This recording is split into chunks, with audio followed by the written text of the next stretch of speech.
The first thing that I want to talk to you about is the subject of rapport. All right, now rapport is something that you can, of course, establish in anything that you're doing. Now, let's define what rapport is. Rapport simply means to be in harmony with, to, in a sales or a marketing standpoint, be in an empathetic type of relationship with your prospect or an individual. And rapport is simply when you're in a situation that you have a level of attractive connection with, or an attractiveness and a harmonious relationship with your customer, your prospect, the individual that you're currently communicating with. Now, of course, you could be communicating via email, you could be communicating via a phone conversation, or live in a meeting with an individual, in a job interview or a negotiation where you're closing a deal or negotiating some type of a contract. In anything that we do, one of the very first basic things that we need to establish is rapport, and that's spelled R-A-P-P-O-R-T if you want to look it up in a dictionary or on Wikipedia or something.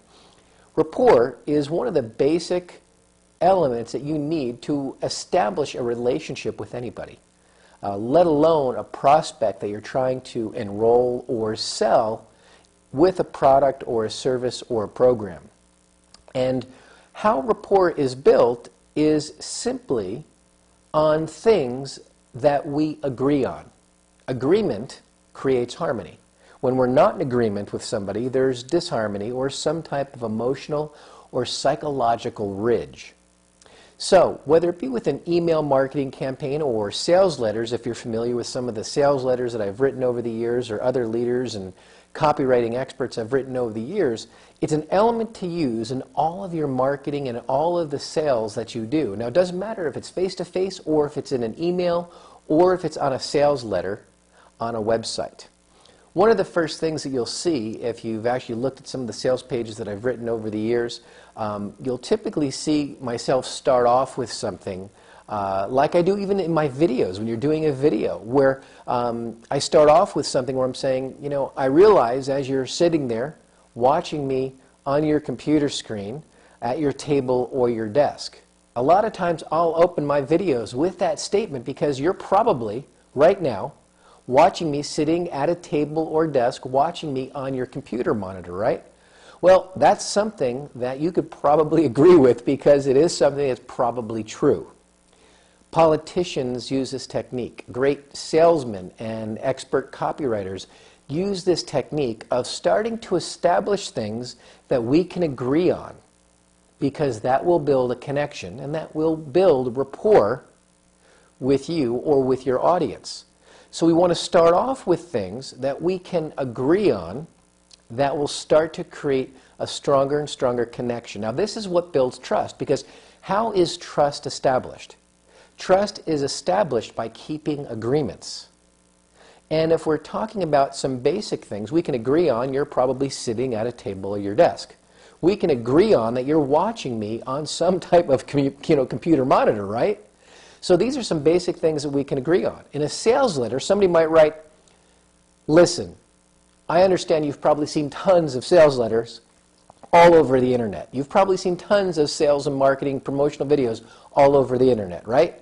Well, the answer is probably yes. If you're looking at home-based business opportunities, or you're a leader or a strong marketer, you've seen hundreds of offers and sales letters over the course of a number of months or a number of years. So these are things that we can agree on that will start to build some sort of connection, some level of trust. And of course, the more ethical and honest the individual is over a course of time, and the track record they build will help you trust this individual more and more, because you've seen what they've said has come to be true over and over again. And of course, you're going to trust this person more and more. And as that trust is built, you will more likely listen and take their ideas and their suggestions more seriously, and you'll act on these suggestions very quickly if there's a semblance of trust.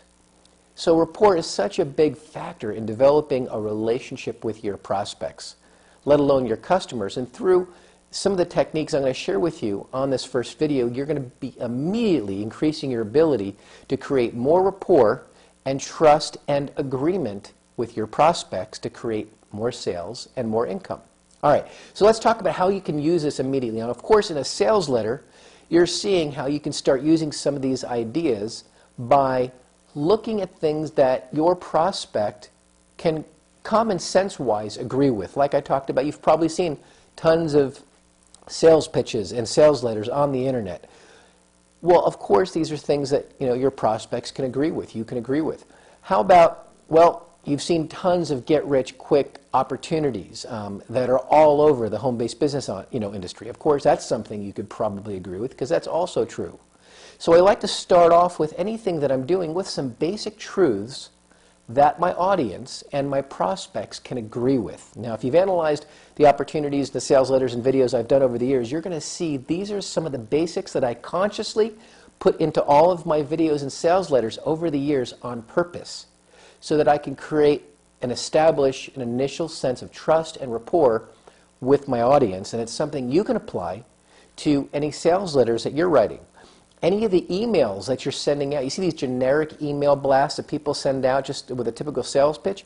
Well, you could put one or two simple sentences that will make you stand out, that will create greater trust and rapport with you versus all the other sales pitch emails that people are getting or sales letters that they're getting. You can put these in your autoresponders as well to create greater trust and rapport and a better relationship with your prospects. Very, very powerful technique is to find things you can immediately agree on.